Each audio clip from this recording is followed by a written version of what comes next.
Book से हम trading मनोविज्ञान को जानना, अनुशासन विकसित करना, संभावना और अनिश्चितता को स्वीकार करना, रिस्क को मैनेज करना और बिजनेस की तरह ट्रेड करना सीख सकते हैं। लेखक मार्क डगलस द्वारा लिखित the disciplined trader book financial market पर लिखी गई अब तक की बेस्ट किताबों में से एक है। मार्केट में पैसा बनाने के लिए डिसिप्लिन की आवश्यकता होती है और यह किताब बताती है कि हम किस प्रकार डिसिप्लिन के साथ अपने सिस्टम को फॉलो कर सकते हैं। ट्रेडिंग करना एक साइकोलॉजिकल खेल है जिसमें अगर डिसिप्लिन आ जाए तो यह मैनेजमेंट के साथ चलती है और डिसिप्लिन चला जाए तो यह सट्टेबाजी पर उतर आती है। हर सफल व्यक्ति बताता है कि डिसिप्लिन जरूरी है, लेकिन अनुशासन विकसित करना उतना आसान भी नहीं है, क्योंकि यह पूर्ण रूप से मानसिक अवस्था पर निर्भर करता है और मानसिक अवस्था को बदलने में अभ्यास और समय की आवश्यकता होती है। ट्रेडिंग का मनोविज्ञान भावनात्मक रूप से ट्रेडिंग में होने वाली सभी प्रक्रियाएं मानसिक साइकोलॉजी कहलाती है। इसमें एक न्यू ट्रेडर अपने सिस्टम को छोड़कर मुझे लगता है मैं यहाँ अधिक प्रॉफिट बना सकता हूँ, यह कैंडल बहुत अच्छी है,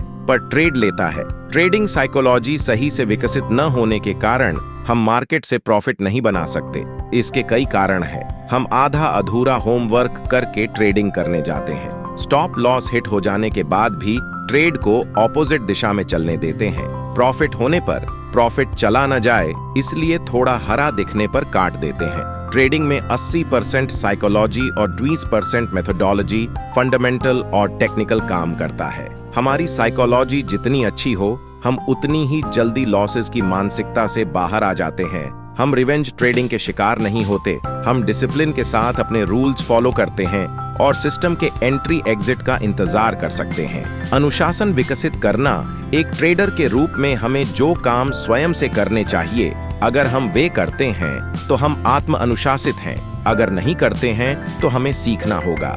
आत्म अनुशासन के बिना ट्रेडिंग करना ऐसा लगता है जैसे बिना स्टीयरिंग के कार चलाना। उस ट्रेडिंग का कोई भविष्य नहीं होता, वह किसी भी दिन हमें बर्बाद कर सकती है। आत्म अनुशासन के बिना हम ट्रेडिंग में homework, discipline, money management, system management, risk management और पोजीशन मैनेजमेंट फॉलो नहीं करते हैं। आत्म अनुशासन के बिना हमारी ट्रेडिंग लाइफ चल नहीं सकती, वह बहुत जल्दी ही धराशायी हो जाएगी। आत्म अनुशासन ट्रेडिंग में वह मूल तत्व है जिससे ट्रेडिंग में भावनाओं को नियंत्रित किया जाता है।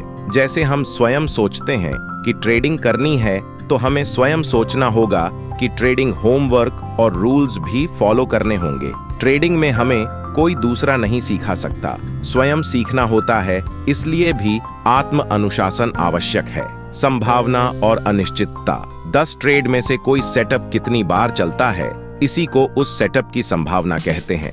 10 ट्रेड में से हमें किस ट्रेड में प्रॉफिट होगा और किस में लॉस, यह कोई नहीं जानता। इसे अनिश्चितता, अनसर्टेनिटी कहते हैं। जब कोई ट्रेडर संभावना और अनसर्टेनिटी को स्वीकार करना बंद कर देता है तो उसकी ट्रेडिंग सफलता की उम्मीद भी घट जाती है, क्योंकि एक ट्रेडर संभावनाओं के बेस पर ही कोई प्रॉफिटेबल ट्रेडिंग सेटअप ढूंढ सकता है और अनसर्टेनिटी के कारण वह अपने लॉस को स्वीकार करने के लिए हमेशा तैयार रहता है। इससे वह यह जान जाता है कि उसके ट्रेड की चलने की संभावना अधिक है, लेकिन उसे 1-2 ट्रेड में लॉस भी हो सकता है। संभावना और अनसर्टेनिटी को स्वीकार करने के कुछ नियम इस प्रकार है।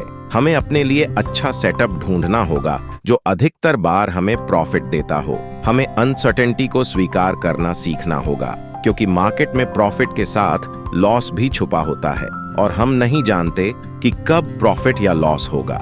किसी दिन मार्केट हमारी उम्मीदों से ज्यादा ऊपर नीचे होता है, इसके कारण अपने सेटअप को ना छोड़ना। Trading risk management. ट्रेडिंग में हमारा अधिक लॉस ना हो या ट्रेडिंग कैपिटल बर्बाद ना हो, इसके लिए कुछ नियम बनाए जाते हैं, इन्हें रिस्क मैनेजमेंट कहते हैं। हर फील्ड में प्रॉफिट बनाने के लिए हमें रिस्क को मैनेज करना पड़ता है ताकि अधिक प्रॉफिट और कम लॉस हो। ट्रेडिंग में केवल पैसों का ही रिस्क नहीं होता, बल्कि हमारी भावनाओं का भी रिस्क होता है। ट्रेडर्स अक्सर यह सोचते हैं कि उन्हें कुछ पैसे गंवाने पर ज्यादा नुकसान नहीं होगा, लेकिन वे यह सोचना भूल जाते हैं कि उनके विचार और सोचने का तरीका भी इससे प्रभावित होने वाला है।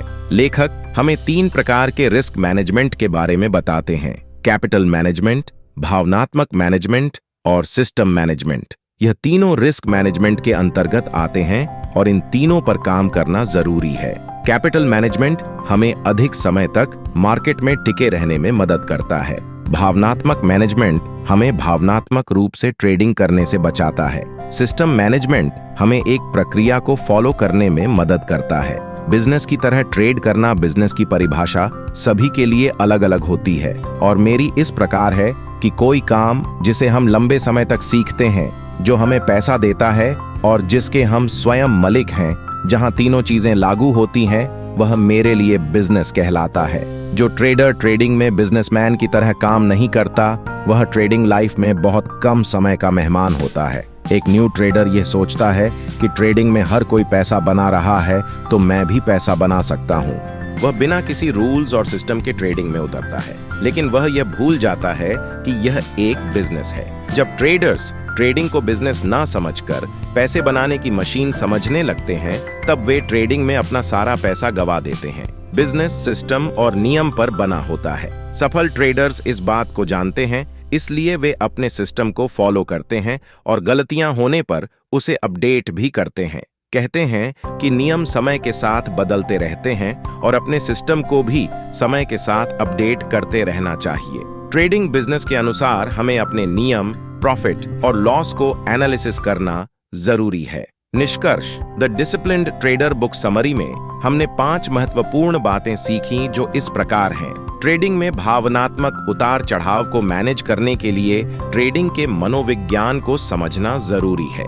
ट्रेडिंग अनुशासन विकसित करना एक ट्रेडर को ट्रेडिंग प्रक्रिया फॉलो करने में मदद करता है। संभावनाओं को ढूंढना और अनसर्टेनिटी को स्वीकार करना हमारे ट्रेडिंग सिस्टम को बेहतर बनाता है। एक ट्रेडर को हमेशा अपने रिस्क पर काम करना चाहिए, क्योंकि रिस्क हमारे हाथ में है और प्रॉफिट मार्केट के।